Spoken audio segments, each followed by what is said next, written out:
10월 15일 금요일 욥기 8장 1절에서 7절까지의 말씀을 함께 살펴보도록 하겠습니다.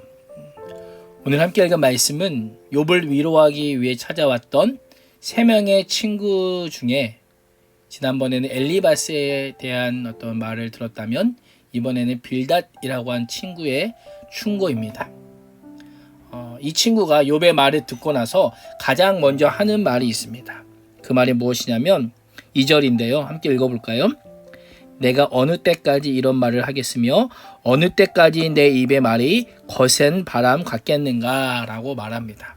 빌닷이 하고 있는 말의 표현을 보면 둘 다 어느 때까지 라고 하는 표현이 있어요. 어느 때까지. 이 어느 때까지라고 하는 표현을 보면 어떤 뉘앙스로 말하는 것 같아요? 긍정적인 것 같아요? 부정적인 것 같아요? 긍정적이지는 않은 것 같습니다. 어떤 의미냐면 욥이 자신의 죄를 인정하고 회개하기는커녕 도리어 친구들을 비난하고 하나님께 부당하다라고 원망을 하자 이 빌닷이 이 욥의 그런 변명을 더 이상 듣기 싫어하면서 그러면서 뭐라고 얘기해요? 너가 어느 때까지 이런 말을 하겠고 어느 때까지 내 입의 말이 거센 바람과 같겠느냐라고 그렇게 말하고 있습니다. 이 거센 바람이라고 하는 표현이 좀 재미있는 표현인데요. 그 말은 어떤 의미냐면 거센 바람, 순간적으로 매우 강력하고 센 그런 소리처럼 바람처럼 들리지만 바람이 지나가고 나면 그 바람 안에는 뭐가 있어요? 내용이 없어요. 그렇다 보기 때문에 바람처럼 곧장 사라져버리고 말 것이다 라고 말하고 있는 겁니다. 그리고 이어서 3절에서 보면 하나님이 어찌 정의를 굳게 하시겠으며 전능하신 이가 어찌 공의를 굳게 하시겠는가 라고 하면서 욥에게 따져 묻습니다. 내가 알고 있는 하나님은 정의를 굳게 하시는 분도 아니고 오히려 정의를 정의롭고 공의롭게 세우시는 분이시다라는 것을 강조하고 있습니다. 우리가 어제 큐티에서 살펴본 것처럼 욥은 끝까지 무엇을 주장해요? 욥은 계속해서 자신의 결백함을 주장합니다. 나는 하나님 앞에 죄가 없다라는 거예요. 나는 죄가 없는데도 하나님이 나를 감시하시고 마치 하나님이 대적하는 자를 대하듯 나를 그렇게 대하신다라고 욥이 탄식했습니다. 이러한 욥의 주장이 욥의 입장에서는 어떤 거예요? 욥의 입장에서는 자신의 결백함을 주장하는 것이지만 이 입장이 어때요? 친구들이 보기에는 뭐예요? 하나님의 방법 또는 하나님의 일하심에 대해서 태클을 거는 것과 같은 그런 주장이었습니다. 하나님 이렇게 일하시는데 네가 왜 하나님의 것을 방해하고 네가 하나님의 왜 이렇게 행하시느냐고 너희가 얘기하느냐라고 그렇게 친구들이 말하는 겁니다. 그러자 빌닷이 욥의 고난에 대해서 너가 그렇게 고난받는 것은 내가 범죄했기 때문에 내가 죄를 지었기 때문에 그에 대한 하나님의 심판이라고 계속해서 주장합니다. 그래서 4절에 보시면 빌닷은 욥의 자녀들을 예로 들면서 자신의 주장을 계속해서 펼쳐나갑니다. 4절 한번 읽어볼까요? 4절 보시면 내 자녀들이 주께 죄를 지었으므로 주께서 그들을 그 죄에 버려두셨나니. 아멘. 여기 보시면 너가 정말 애지중지했던 그 자녀들 한날 한시에 모두 몰살당한 것은 너희 어떤 거예요? 자녀들이 하나님 앞에 죄를 지었기 때문이다. 하나님께 죄를 지었기 때문에 하나님께서 그들을 그 죄에 버려두셨다 라고 하면서 친구 욥의 가슴에 비수를 꽂습니다. 빌닷이 원수에게나 할 말을 욥에게 마구 쏟아놓는 거예요. 우리 친구들 그런 경우 있죠. 어떤 친구가 자신의 주장을 계속하기 위해서 뭐예요? 이 친구가 막 정말 가슴 아파할 만한 것들을 가지고 이 친구를 계속 공격해요. 왜 그렇게 잔인한 말을 할까요? 내 생각은 맞고 네 생각은 틀리다라는 것을 강조하기 위해서. 지금 빌닷이라고 하는 인물도 그렇게 주장하고 있는 거예요.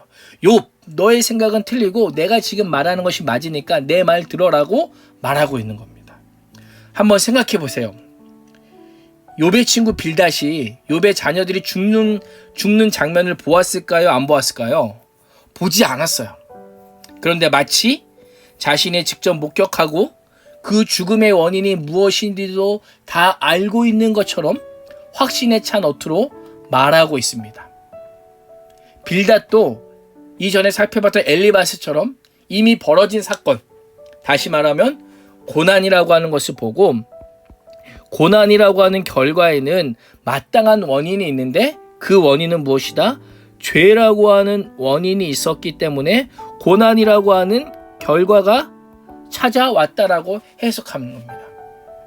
그래서 빌닷의 관점에서 보면 욥도 어떤 사람이에요? 하나님의 심판을 받아 죽을 수밖에 없는 그런 상황 가운데 있는 사람이에요. 그런데 욥은 아직 하나님의 심판으로 죽음에 이르지 않았으니까 욥은 그래도 자녀들과는 달리 아직까지 마지막 희망이 남아있다라고 얘기하는 거예요. 그래서 5절과 6절 보시면 뭐라고 말해요? 이렇게 보면 한번 읽어보겠습니다. 내가 만일 하나님을 찾으며 전능하신 이에게 간구하고 또 청결하고 정직하면 반드시 너를 돌보시고 내 의로운 초소를 평안하게 하실 것이라. 아멘. 지금까지는 매우 잔인한 말로 욥을 궁지에 몰아넣었던 빌닷이 이제는 어조를 바꾸기 시작합니다. 왜요? 진짜 친구에게 막 쏟아 붙인 다음에 그 친구의 마음을 얻으려면 어때요? 좋은 말로 천천히 회유해야 되죠. 지금 빌닷이 그러고 있어요. 하나님에 대한 원망을 그치고 하나님께 간구하고 죄에서 돌이키면 하나님께서 너를 어떻게 해요? 반드시 너를 돌보시고 내 의로운 초소를 평안하게 하실 거야 라고 권면하고 있습니다. 우리 친구들 이 권면이 어떻게 들리세요? 이 권면에는요 한 가지 중요한 전제가 깔려 있습니다.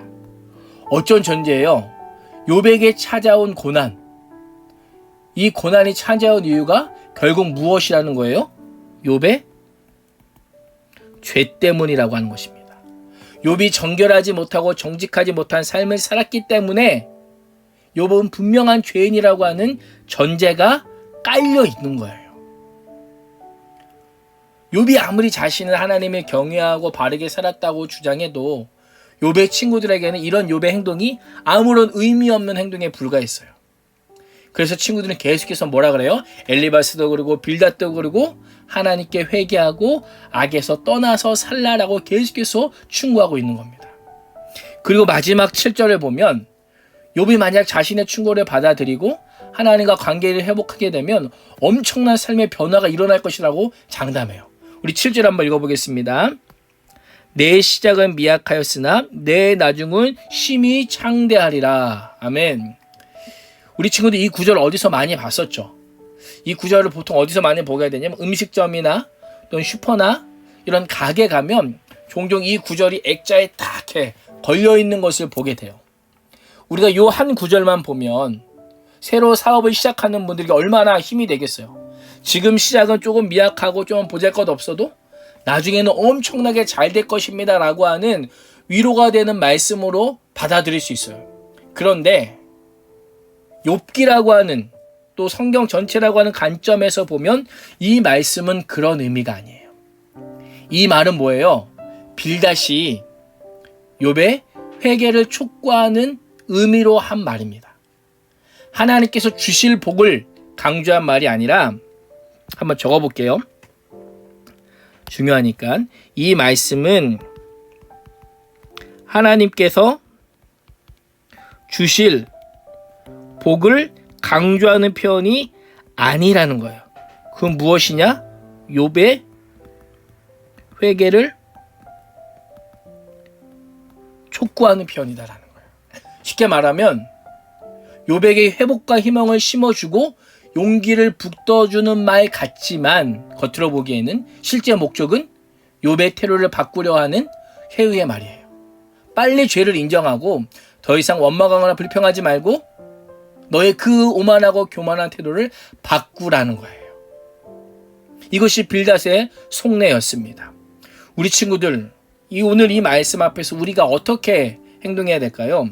중요한 것은 이 적용하기 보면 오늘 큰 힌트가 있는데 한번 보세요. 적용하기 보시면 고난과 시련은 무조건 하나님의 심판이 아니라는 겁니다.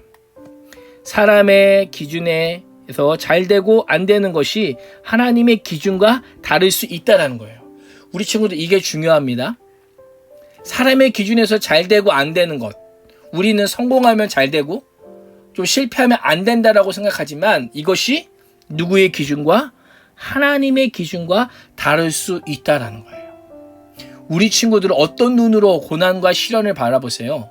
우리 친구들에게서 무엇이 성공이고 무엇이 고난입니까?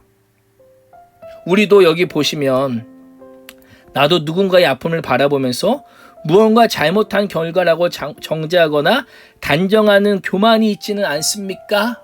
또 고난에 대한 게 하나님의 뜻은 저마다 다릅니다.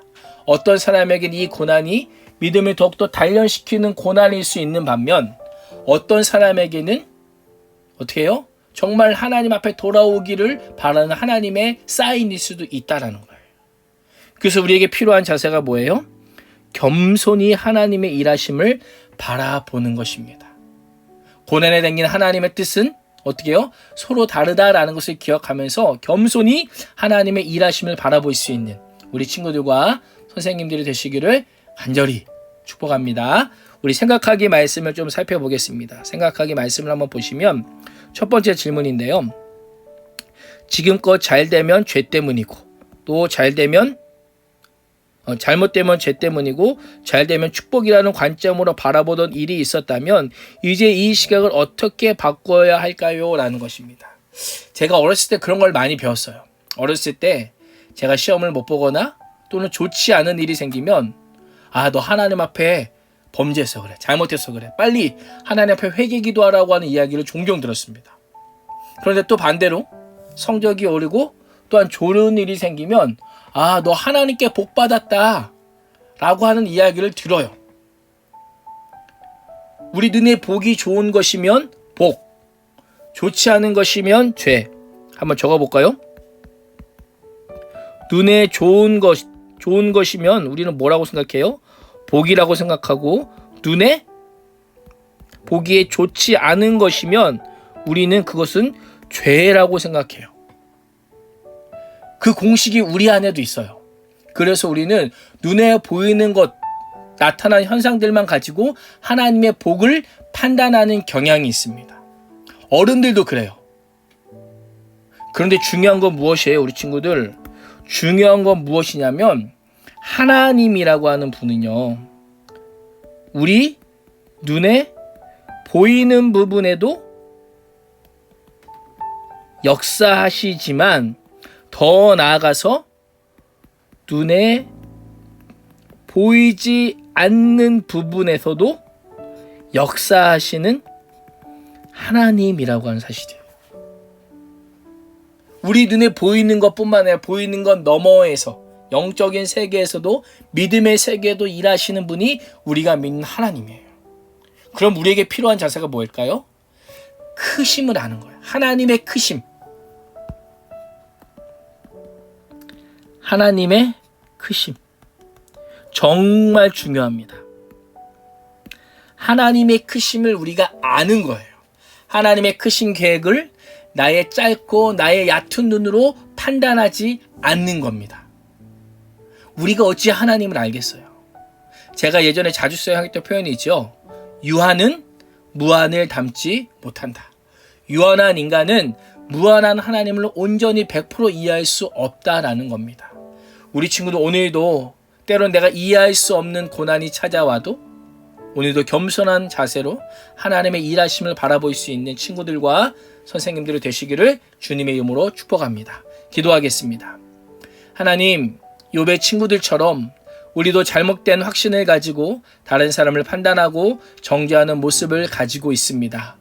말씀을 통해서 우리의 온전하지 못한 지식이 다른 친구들과 사람들을 죽이는 칼이 될 수 있음을 알게 하시니 감사합니다. 하나님의 은혜를 받은 자로 다른 사람에게도 하나님의 은혜로 다가가고 또 은혜를 나누어주는 겸손한 자로 오늘 하루도 살게 하여 주시옵소서. 예수님의 이름으로 기도합니다. 아멘.